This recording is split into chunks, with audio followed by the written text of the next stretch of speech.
네, 안녕하세요. 테슬라 투자로 은퇴하기 아트론TV입니다. 테슬라 오늘 좋은 소식이 있었습니다. 이 사진에 힌트가 있는데요. 오늘 좀 반등을 했을 법한데 반등은 하지 못했어요. 그 이유에 대해서 같이 알아보도록 할게요. 3대 지수 현황 먼저 살펴보고 가도록 하겠습니다. 3대 지수 하락이 지금 심상치 않아요. 나스닥이 무려 1.82%나 빠지면서 13,220까지 떨어졌습니다. 자, 10년물 국채 금리가 치솟고 있습니다. 유가는 최근에 90불의 저항을 맞고 좀 내려오는 모습인데요. 10년물 국채는 금리는 계속 오르고 있어요. 자, 그 오르는 폭이 더 크다라고 볼 수 있겠는데 FOMC 회의가 9월 20일에 있었는데 그 이후에 좀 더 커진 모습이죠.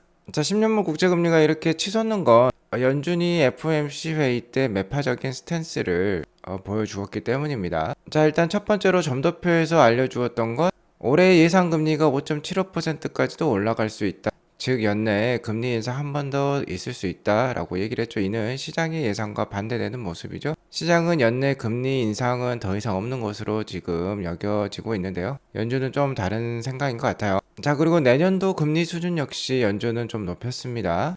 기존에는 내년 말에, 그러니까 2024년 12월에는 미국의 기준금리를 4.6% 정도로 기존에 예상을 했는데요. 자, 이것을 5.1%까지 올렸어요. 자, 그러니까 베이비 스텝의 금리 인하로 치면은요, 5.75%에서 한 두 번 정도 금리 인하를 하면 5.1%가 되고, 네 번 정도 금리 인하를 하면 4.6%가 되겠죠. 그러니까 내년에 금리 인하를 기존에 한 네 번 정도 할 것으로 예상을 했는데, 이번 FOMC 회의를 통해서 내년 금리 인하 한 두 번 있을 수밖에 없겠다. 그러니까 시장이 기존에 예상했던 것보다 그 금리 인하 수준이 좀 미약하다라고 볼 수 있겠죠.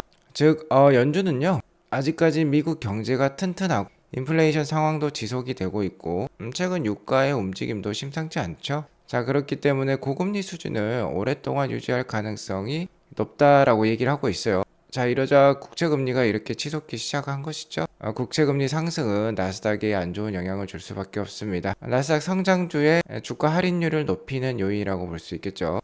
그러면서 오늘 1.82%나 빠진 나스닥으로 볼 수 있겠습니다. 여기에 더불어서 매주 발표되는 신규 실업수당 청구 건수 역시 20만 청건이 나오면서 예상치를 하회했고요. 올해 들어서 연내 가장 적은 수준을 지금 보여주고 있습니다. 미국 고용 상황이 아직도 뜨거운 가운데 이럴수록 고금리는 더 장기화될 수 있겠죠.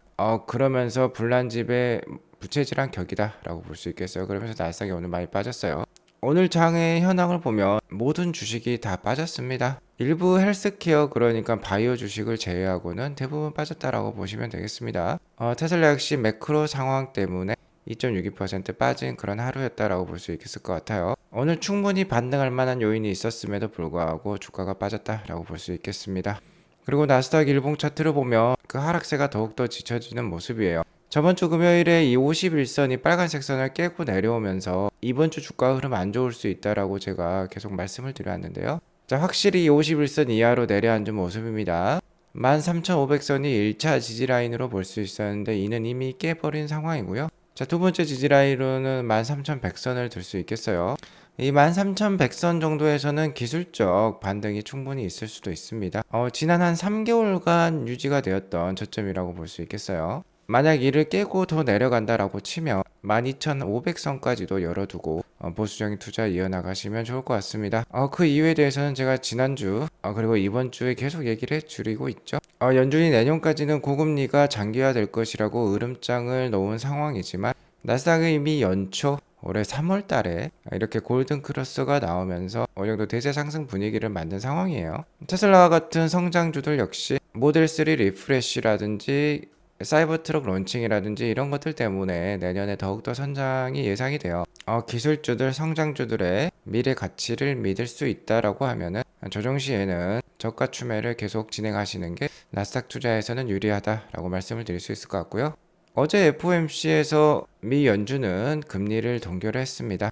금리 동결은 99% 확률로 이미 시장 참가자들이 알고 있었던 부분이에요. 역시 중요한 건 향후 예상되는 기준금리 수준이라고 볼 수 있겠는데요. 현재 미 연준이 예상하는 것과 시장이 예상하는 것과의 괴리감이 어느 정도 있다라고 볼 수 있겠습니다.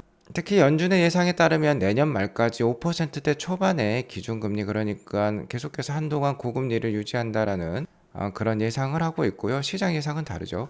내년 말이 되면 4.7%대까지 기준금리가 떨어지면서 저 앞자리가 5가 아니라 4로 바뀌는 거죠. 그래서 어느 정도 고금리 수준에서 좀 탈피한다라고 시장은 생각을 하고 있는데, 어제 FOMC 회의 때 어쨌든 이런 시장 예상과 상반되는 그런 발표를 했기 때문에, 매파적인 발언을 했기 때문에 이렇게 계속해서 나스닥의 주가 흐름이 약세를 보이고 있다라고 보시면 될 것 같아요. 아무튼 연준은 계속해서 데이터를 살펴보면서 기민하게 대응할 것을 약속을 하고 있습니다.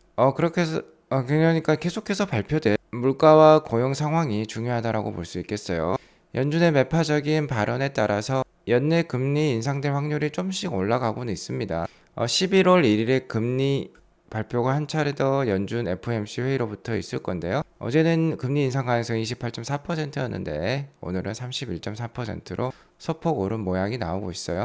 9월 20일 FOMC 회의에 매파적 발언이 있었지만 그렇게 드라마틱하게 금리 인상 확률이 올라가지는 않았습니다. 어쨌든 아직까지는 시장에서는 더 이상의 추가적인 금리 인상은 없다라고 생각을 하고 있는 것 같아요. 계속해서 이 확률의 변화를 알려드리도록 하겠고요. 자, 매크로 상황이 안 좋은 가운데 테슬라 역시 2.62% 하락한 255.7불로 마감을 했습니다. 확실히 이 하늘색상 역사적인 이 저항대가 강력한 것으로 다시 한번 드러나고 있는 상황이고요. 오늘 괜찮은 뉴스가 있었어요. 장중에 좋은 뉴스가 발표가 되었지만 매크로 약세의 힘이 너무 강하고요. 테슬라의 3분기 인도량과 실적 발표에 대한 우려감도 어느 정도 작용을 하고 있는 것으로 판단이 됩니다. 추가적인 하락이 충분히 나올 수도 있기 때문에 약 한 240불대까지는 좀 열어두고 투자를 이어가실 필요가 있을 것 같아요. 일단 1차 지지라인으로는 240불대를 제시를 해드릴 수 있을 것 같습니다. 자, 2차 지지라인으로는 전 저점이라고 할 수 있는 210불대 초반이라고 볼 수 있겠죠. 아무튼 연내 사이버트럭 론칭이라든지 FSD 버전 12의 와이드 릴리즈라든지 이런 호재들이 있기 때문에 지금의 주가 약세를 잘 활용할 필요가 있을 것 같아요. 자, 오늘 테슬라가 2% 넘게 하락을 했지만 장중에 좋은 뉴스가 있었습니다. 4시간 전에 제규어 미국 본사에서 이러한 트윗을 하나 올렸어요. 최근에 낙스라고 일컬어지는 NACS 충전 방식이죠. 바로 테슬라가 고안한 미국 충전 방식이라고 볼 수 있겠습니다. 표준 충전 방식이에요. 이 NACS에 제규어도 합류한다라는 소식이 장중에 들려왔어요. 자, 그러자 한 테슬라 분께서 웰컴 투 더 패밀리라고 말을 하고 있죠. 가족이 되신 것을 환영합니다 라고 하니까 제규어 미국 본사에서 전동화된 미래를 기대한다. 미래를 전동화시키겠다라는 듯이 얘기를 하고 있습니다. 자, 이에 따라서 제규어는요, 북미 지역에서 판매되는 모든 신형 제규어는 2025년부터 어댑터 없이 테슬라의 슈퍼차저 네트워크를 이용할 수 있다라고 해요. 자, 기존의 다른 이 테슬라 가족들과 NACS 가족들과 함께하는 모습이죠. 포드, GM, 리비안, 혼다 이런 다른 자동차 그룹들도요, 2025년부터 차량 자체에 테슬라 충전 포트를 심어가지고 어댑터 없이 이제 이 테슬라 슈퍼차저를 이용할 수 있게 돼요. 현재 NACS, 그러니까 테슬라 슈퍼차저 가족들에는 이렇게 많고 유수의 기업들이 포함되어 있습니다. 하지만 오늘 좋은 소식이 있었음에도 불구하고 테슬라 주가가 2.62% 하락한 거는요. 제규어가 그렇게 많은 판매량을 기록하는 회사는 아니죠. 일단 제규어 자체적으로도 벤츠, GM, 포드보다는 좀 약하다라고 볼 수 있겠고요. 자, 무엇보다도 지금 매크로 상황이 좋지 않기 때문에 다 함께 빠지고 있기 때문에 테슬라 역시 그렇게 힘을 쓸 수가 없었다라고 볼 수 있을 것 같습니다. 자, 아무튼 테슬라의 주가 반등은 언제쯤 다시 일어날까요? 3분기 한 실적 발표 때까지만 좀 참으면 된다라는 뉘앙스로 발언을 해주고 계신 분이 게리 블랙이란 분인데요. 자, 일단 4분기부터는 좋아질 수 있다라고 합니다. 물론 10년물 국채금리죠. 현재 이렇게 치솟고 있는데 이 금리가 좀 안정화되었으면 하는 바람이 밑바탕에 깔려 있다라고 볼 수 있겠는데요. 어쨌든 이는 매크로 상황이고 테슬라가 어떻게 좌지우지할 수 없는 부분이죠. 다만 테슬라 자체적으로 모델 3 리프레시와 사이버트럭 런칭이 4분기에 대대적으로 있을 수 있기 때문에 4분기부터는 주가가 리바운드 될 수 있다라고 얘기를 하고 있어요. 특히 2020년과 2021년에 모델 Y가 테슬라의 헤일로 이펙트를 미치면서, 그러니까 후광 효과라고 볼 수 있겠죠. 테슬라 전반적인 판매량 상승을 이끌었다라고 볼 수 있겠는데, 자, 이러한 모습이 올해 4분기부터 재현이 될 수 있다라는 듯이 얘기를 하고 있어요. 물론 3분기 인도량이 시장 예상은 46만 2천 대입니다만 게리 블레이크나 트로이 테슬라이크다 45만 대 이하를 보고 있죠. 시장의 컨센서스도 조만간 좀 나오면 좀 떨어질 수도 있을 것 같은데요. 3분기 인도량이 이렇게 낮게 나올 수 있기 때문에 단기적으로는 주가가 빠질 수 있다라고 생각한다라고 합니다. 하지만 어쨌든 4분기부터는 리바운드 될 수 있다라고 얘기를 하고 있는 것이죠. 자, 이에 따라서 3분기가, 그러니까 3분기 실적이 아무래도 마진율로 보면은 바닥이지 않을까, 17.5% 그로스 마진율 로서 바닥이지 않을까 생각을 하고 있습니다. 그러니까 3분기 실적 발표 때까지만 좀 참으면 된다라는 듯이 얘기를 해주고 있어요. 3분기 실적 발표는 10월 한 20일 전후가 될 것 같은데요. 아무래도 동 기간 동안 주가가 좀 약세를 보일 수도 있을 것 같습니다. 자, 아니면은 10월 3일 정도에 인도량 발표가 있을 건데, 3분기 인도량 발표가 있을 건데, 이날 인도량 발표가 뭐 몇 대가 될지 확실시 되지는 않습니다만 어쨌든 숫자가 나오면 불확실성이 제거되면서 실적 발표 전까지 어느 정도 또 주가 반등이 나올 수도 있어요. 그러니까 어쨌든 한 10월 중순까지는 주가가 박스권을 보이든지 혼조세를 보일 건지 하락세를 보일 건지 어쨌든 그 센티먼트 주가 흐름이 좀 약세를 보일 가능성이 상당히 높아 보입니다. 하지만 4분기부터는 좀 좋은 모습을 보일 가능성이 높은 테슬라라고 볼 수 있겠어요. 4분기부터는 또 전기차 비유저를 위해서 테슬라가 광고 캠페인을 시작할 수도 있을 것 같습니다. 특히 신규 모델이 계속해서 나오고 있기 때문에 이 신규 모델과 함께 정말 강력한 광고 캠페인을 펼칠 수도 있으니까 그러니까 물 들어올 때 노젓는 격이 되는 것이죠. 4분기부터는 좀 좋아진 테슬라를 기대해 볼 수도 있을 것 같습니다. 자, 지금 보시는 영상은 테슬라 모델 3의 모습이 나오고 있어요. 모델 3 리프레시 모델이죠. 자, 굉장히 디자인이 유려합니다. 멋져요. 여기 LED도 들어가 있고 뒤에 이렇게 디스플레이도 있죠. 잘 만든 모양새입니다. 자, 모델 3 리프레시는 지금 판매가 시작된 상황이에요. 모델 3와 같은 경우는 세단의 모양으로서 유럽 판매량이 높은 편입니다. 그래서 일단 유럽부터 인도를 시작한 테슬라라고 볼 수 있겠어요. 이미 배는 유럽으로 출항을 했고 다음 달부터 첫 번째 고객 인도가 시작될 것으로 여겨지고 있는데요. 3분기 인도량에 큰 영향을 미칠 게 이 신규 모델 3의 중국 내 판매량이라고 볼 수 있겠습니다.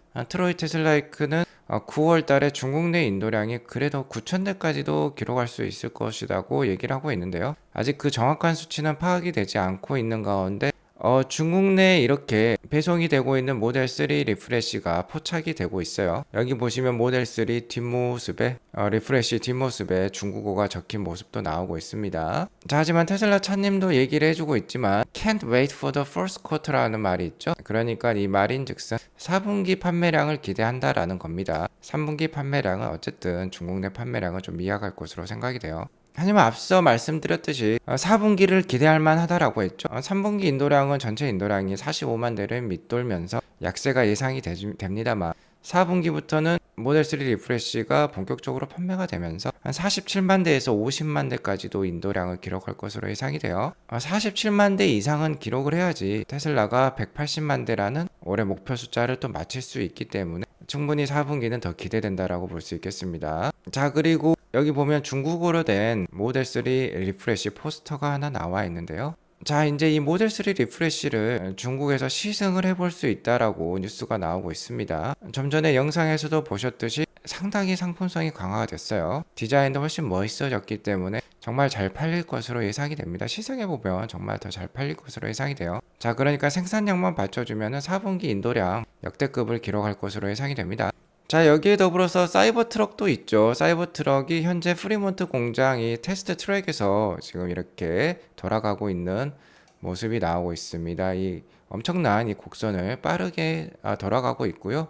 그리고 직선 구간에서는 굉장히 빠른 속도로 이렇게 달리고 있는 테슬라 사이버 트럭을 지금 만나보실 수 있습니다.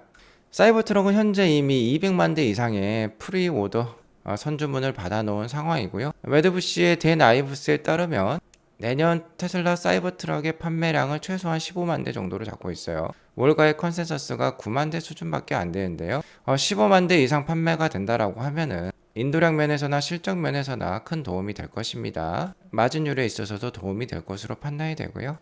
테슬라 자체적으로는 30만 대 이상의 생산량을 목표로 잡고 있죠. 자, 그렇게 되면은 15만 대도 충분히 넘길 수 있을 것 같아요. 자, 그러니까 4분기부터가 더 기대되는 테슬라라고 볼 수 있겠고 다른 한 가지 뉴스를 전달해 드리자면 올해 연초부터 인도 모디 총리랑 일론 머스크가 자주 만나기도 했고 일론 머스크가 굉장히 밝은 표정으로 인도 진출을 선언을 하기도 했었는데요. 일단 인도 진출은 전기차 생산 공장보다도요. 배터리 생산 공장을 먼저 착수할 것으로 보고서가 나오고 있습니다. 로이터 통신에 따르면요. 테슬라는 이 파워월이죠. 가정용 에너지 저장 장치를 먼저 생산할 것을 발표했다라고 보고를 하고 있습니다. 아무래도 인도에서는 24,000불짜리 차량, 즉 테슬라 모델 2를 우선 생산할 것으로 여겨졌는데 이것보다 일단은 배터리 생산을 통해서 인도 시장에 먼저 진입할 것으로 예상이 되는 테슬라라고 볼 수 있겠습니다.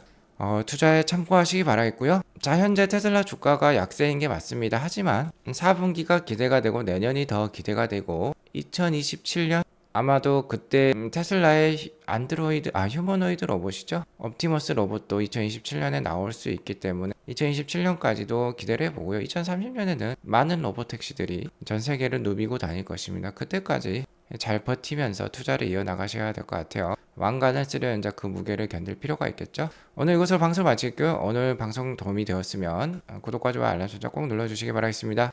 행복한 금요일 되세요. 감사합니다.